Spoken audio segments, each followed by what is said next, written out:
Fury 325 at Carowinds is the world's best Giga coaster. As the name suggests, this coaster stands 325 feet, or 99 meters tall, and this is the world's tallest coaster with a lift hill. This Bolliger Mabillard creation has received near unanimous praise ever since it opened, and add me to that bandwagon. Fury 325 has claimed the top spot in Amusement Today's Golden Ticket Awards for the best steel coaster for the past 6 years. But is it truly the world's best steel coaster? Find out in this review. Carowinds is one of the Southeast's largest amusement parks, but for the longest time, this park was more about quantity than quality. Through 2005, the park was owned by Taft Broadcasting, Giga, and Paramount. At this point, the park featured 12 different roller coasters, but there was only one true standout in Afterburn, a Bolliger Mabillard invert. In 2006, Cedar Fair purchased all of the Paramount parks and began investing heavily in them. In 2010, Carowinds received a brand new headlining coaster and Intimidator, a large B&M hypercoaster, running along the parking lot. The coaster had plenty of floater airtime, and it was added after the positive reception of Behemoth at Canada's Wonderland in 2008 and Diamondback at Kings Island in 2009. But Carowinds was not done. In 2013, Cedar Fair announced a $50 million expansion for Carowinds, with the most notable addition being a $30 million roller coaster that would become the park's new signature attraction. And it was later revealed it would be the second B&M Giga coaster. Cedar Fair has experience building Giga coasters. Cedar Point received Millennium Force in 2000, which was a well-received Intamin creation that has been voted as the world's best coaster many times. King's Dominion, another Paramount property that Cedar Fair acquired, added their own Intamin Giga coaster in 2010 in Intimidator 305. While that coaster was beloved by enthusiasts, its gray-out-inducing forces and breakneck intensity were not as loved by the average park guest. So it's no surprise that Cedar Fair went elsewhere for their next Giga coaster. They went to B&M and added to Canada's Wonderland in 2012, Leviathan. This coaster would stand 306 feet, or 93 meters tall, and feature 5,486 feet, or 1,672 meters of track. Now, when this coaster was originally announced, enthusiasts were perplexed. They were confused why a park that already had a B&M Hyper and Behemoth would add a B&M Giga.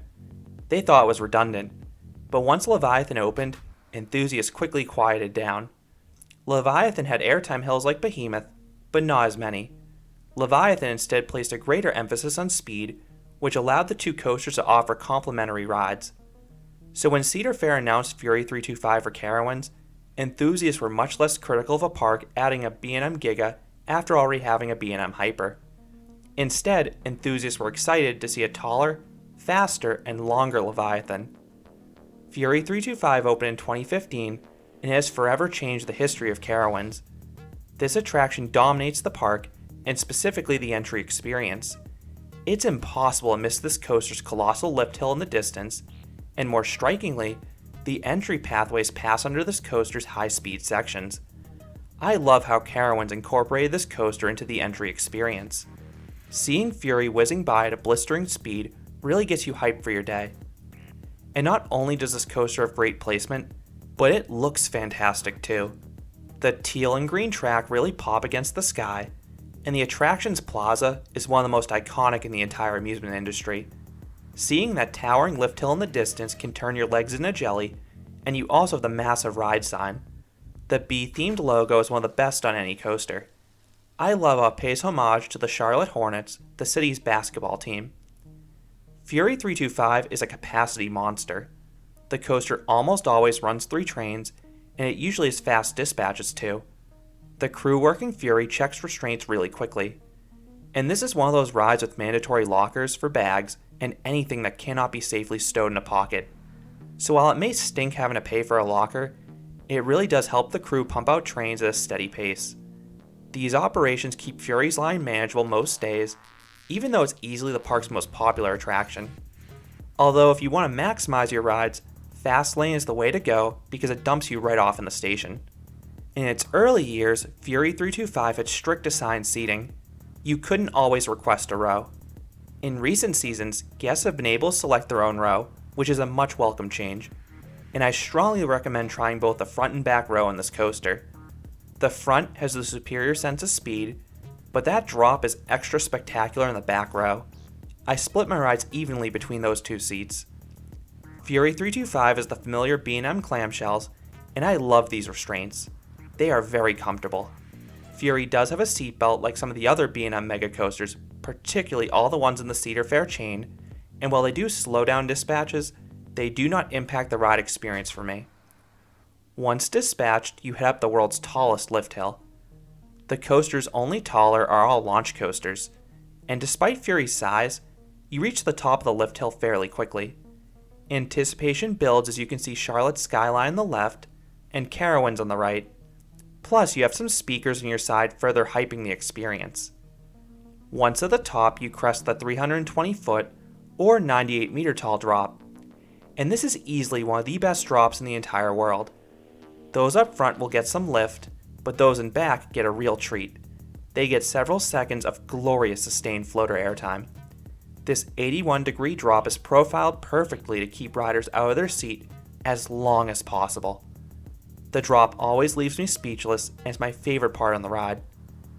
At the bottom, you reach the ride's max speed of 95 miles per hour or 153 kilometers per hour, and then you rip through a turnaround. The entrance of this element gives a quick pop of airtime up front, then the abrupt turn to the right gives some laterals, and then the descent gives a quick pop of airtime for those in the back.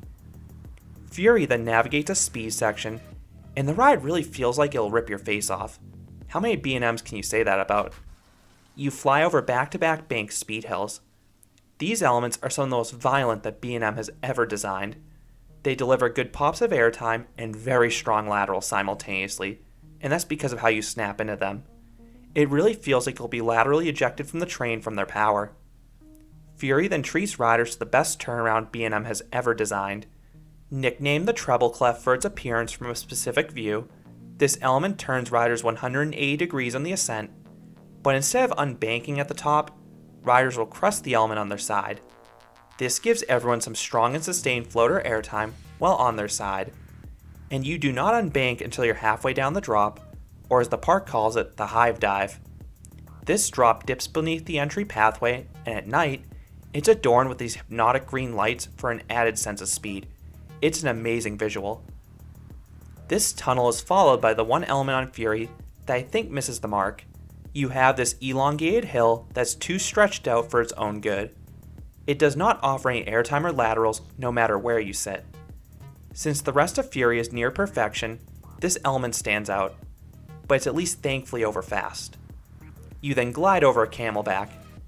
Now this hill does have a trim, and it typically will hit unless it's a really cold day at the start or end of the season.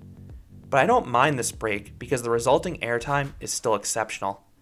Everyone will get some very strong and sustained flagector airtime. Fury then winds around a giant helix. I know this is an element that gets some flack from enthusiasts, but I like it. You get a few seconds to appreciate this coaster's speed, and there's a particularly terrifying head chopper with a support halfway through it. Fury then treats riders to two more bunny hills. The first one crosses over Fury's drop, and the other passes under it. But both deliver excellent sustained flagector airtime, just like the prior camelback. These three hills have some of the best airtime B&M has ever delivered. Fury then pops up into a high brake run, giving riders towards the front one last pop of airtime before you decelerate. This ends the 6,602 foot or 2,012 meter long coaster. In terms of pacing, Fury 325 is top notch. The barrage of exciting elements combined with the insane speed is exhilarating. The only bad spot is that one elongated hill in the return run, but it's over in a flash. Then in terms of smoothness, Fury excels. Despite this coaster's speed and power, it is super rideable. Some of B&M's coasters have developed a rattle over the years, but Fury is very smooth still. The ride has massive supports that go deep into the ground, and I only feel some light shuffling on one or two pullouts in the back, which again is a very minor issue. It does not cause any discomfort for me. So what would I rate Fury 325? This is B&M's masterpiece, and I am giving this coaster a perfect 10 out of 10. I absolutely love this Giga coaster. It has the perfect mix of large and small elements. The first drop is one of the best anywhere, and the treble clef turnaround is super unique. Then you have several low elements too. The ones in the first half offer a wild lateral and airtime combination, while the ones at the end offer some very sustained airtime. This coaster is the perfect amount of intensity to appeal to a broad audience, and I always want to get back in line. This is one of the most re-rideable coasters in the world between its comfort and highly enjoyable experience. While there may be a few coasters I place ahead of Fury 325, this is definitely a coaster that's a worthy contender for the world's best. This is easily the world's best Giga coaster in my opinion. Fury 325 has superior elements to Millennium Force, superior length to both Orion and Leviathan, and way more airtime than Intimidator 305. Fury 325 is my type of ride.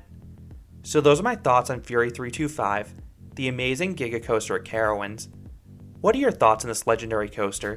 Have you ridden Fury? How do you think it compares to the other Giga coasters out there? I would love to hear your thoughts down in the comments. If you enjoyed this review, I'd appreciate if you gave this video a like, and you considered subscribing, because there'll be a lot more roller coaster and amusement park videos here at Canopy Coaster. Thanks for watching.